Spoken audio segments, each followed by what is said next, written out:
Hola, muy buenas tardes. Soy la maestra Judith Nancy Calleja Vázquez y el día de hoy les voy a presentar algunas concepciones importantes que debemos de considerar dentro del proceso de aprendizaje. Así que voy a compartir pantalla a partir de ahorita, donde voy a estar mencionando los diferentes elementos que nos favorecen dentro de este proceso.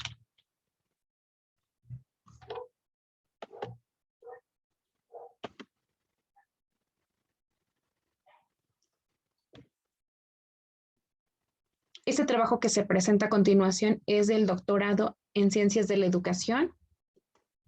La asignatura corresponde a Teorías y Modelos de Enseñanza y Aprendizaje. El tema que vamos a estar abordando son las concepciones de aprendizaje. Y nuevamente soy la maestra Judith Nancy Calleja Vázquez y me da mucho gusto que puedan acompañarme en este tema.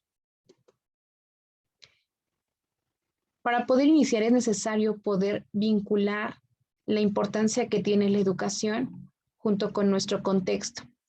Aquellos lugares, aquellos ambientes donde el pequeño, el alumno, el estudiante, a través de diferentes etapas, logra ir avanzando en este proceso de construcción del aprendizaje.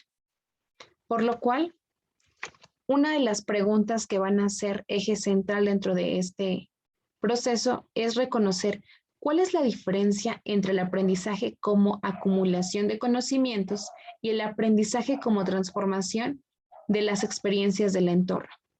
Si podemos reconocer, aquí nos está hablando de dos elementos principales. Un punto en común es el aprendizaje, aquel proceso donde el alumno va construyendo un nuevo saber, pero este saber se puede dividir o lo podemos reconocer de dos maneras. Uno de ellos es la acumulación de conocimientos, donde muchas veces se puede llegar a proporcionar al alumno una cierta cantidad de elementos que requiere saber respecto a alguna necesidad social, a un perfil de egreso. Y por otro lado, podemos encontrar este mismo aprendizaje, pero este conocimiento que logre una situación diferente en el alumno. Aquí nos explica lo que es la transformación vinculado con las experiencias que el alumno está viviendo dentro de su entorno. A partir de esto, es importante que nosotros identifiquemos que hay algunos elementos principales que se van a dar en juego y van a estar presentes en todo momento. Y vamos a reconocer tres de ellos. El primero, como bien hablamos, es el aprendizaje. Este aprendizaje reconocido como un elemento central que puede girar en diferentes situaciones o necesidades que se puedan estar presentando a lo largo de alguna etapa. Este es un proceso continuo de desarrollo y va respecto a una formación. En el aprendizaje podemos reconocer que podemos encontrar un aprendizaje formal y un aprendizaje informal. Cuando nos referimos a un aprendizaje formal, son aquellas instituciones escolarizadas donde el alumno va aprendiendo. Explicábamos en un primer momento la importancia del poder manejar ciertos elementos de manera precisa en este proceso de aprendizaje. Hay una rúbrica de evaluación, una meta esperada en cada uno de los niveles. Este aprendizaje, bueno, se puede hacer de manera virtual, de manera presencial, pero siempre lleva un parámetro, una currícula, un estándar. Cuando hablamos de aprendizaje informal, nos referimos a todas aquellas experiencias que el alumno está viviendo de acuerdo a su entorno. Aprendizajes, por ejemplo, que puede encontrar en casa, en esta parte de aquellos valores culturales, cívicos o en otros ambientes, pero que también le permiten al alumno poder ir expandiendo sus conocimientos en relación a ciertas áreas. Otro elemento principal que vamos a reconocer en esto son los contextos. Y aquí, vinculando aquellos diferentes lugares donde el alumno interactúa. Puede ser en casa, puede ser en la escuela, puede ser con los amigos, por ejemplo, en un parque, y son diferentes momentos donde él puede ir consolidando algunos elementos. Por último, es necesario dentro de esta pregunta considerar los intereses del alumno. ¿Por qué los intereses del alumno?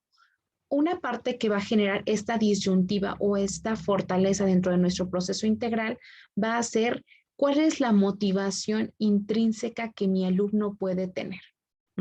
Dentro de eso también, como nos explicaba Daniel Goleman, encontramos lo que es la inteligencia emocional, que dentro de los intereses del alumno parte esta cuestión de motivación, esta forma de poder autorregular nuestro comportamiento en diferentes situaciones.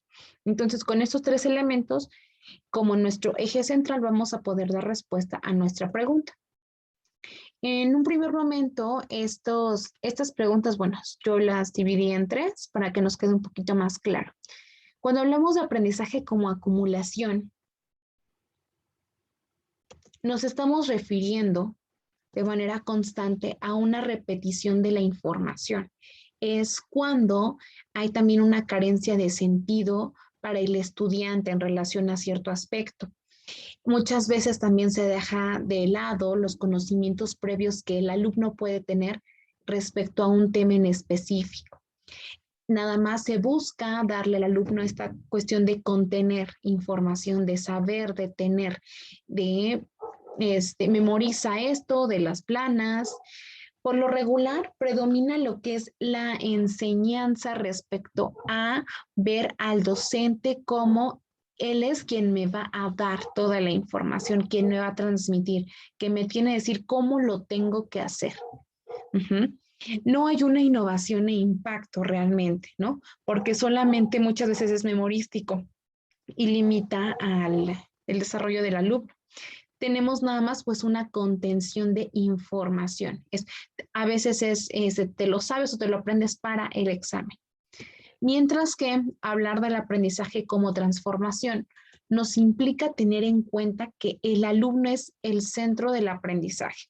Él es quien requiere poder consolidar y construir nuevos elementos a partir de diferentes cuestionamientos que le permitan a él poder pensar y llevar no solamente una recepción de la información, sino llevar a un punto crítico, donde el alumno pueda hacer una interpretación y generar una valoración respecto a un punto. También reconocemos que, bueno, tome en cuenta aquí los intereses del alumno. También manejamos lo que es un enfoque constructivista respecto a, como nos está mencionando algunos de nuestros autores, donde el alumno es quien va en este proceso de ir poco a poco construyendo, desarrollando nuevas premisas para su aprendizaje. Establece también aquellas necesidades sociales, parte de qué es lo que requiere mi entorno. Aquí también es necesario que el docente tenga las competencias para poder crear un ambiente o aquellos cuestionamientos que permitan al alumno generar una modificación de su realidad. Reconocemos que en esta parte el alumno es quien analiza su entorno, la situación en la que vive para poder dar respuesta a otras proyecciones. En esta parte del entorno es necesario rescatar, por ejemplo, a Joseph Rothenbrenner, quien nos va vinculando a esta necesidad del impacto de los contextos, partiendo de un microsistema, masosistema y un mesosistema. En esta forma en la que el conocimiento parte desde mi familia y lo puedo expandir hacia un enfoque global. Por último, es también necesario, y yo puedo vincular en este caso como un tercer nivel, un aprendizaje permanente que va de la mano con esta transformación, un aprendizaje como transformación. Cuando yo logro proceder o avanzar en que ya no solamente es acumulación o saber la información, cuando yo transformo y logro darle un enfoque distinto para poder aplicarlo y modificar mi realidad, me genera por consecuencia a su vez en el alumno o en la persona el aprendizaje permanente, donde el aprendizaje permanente lo estaremos vinculando con aquellos intereses que puede tener el alumno. Esos intereses incluyen, pues obviamente, la motivación que él tiene para aprender diferentes áreas. Puede ser en un aprendizaje formal respecto a su misma línea de estudio o totalmente distinta. También podemos ver que esto es constante, se va dando de manera progresiva, se va vinculando, como decíamos, un aprendizaje formal con cierta estructura o informal respecto a diferentes situaciones. Parte también de las necesidades sociales que el alumno se puede encontrar. Uno de los autores que nos menciona y fortalece este proceso es Dávila, quien explica, ¿no?, qué es esta necesidad de aprender a lo largo de la vida. Así también Fernández nos explica que es un proceso continuo de desarrollo y perfeccionamiento de la propia persona. Entonces aquí nos damos cuenta que el papel está centrado particularmente en el alumno, donde el alumno tiene un aprendizaje activo y él es el protagónico de este aspecto. Pero posteriormente, bueno, también le está brindando aquellas oportunidades de aprendizaje y crecimiento en cierta área, que no solamente se puede dar de manera individual, puede ser también con sus iguales o con diferentes tipos de personas.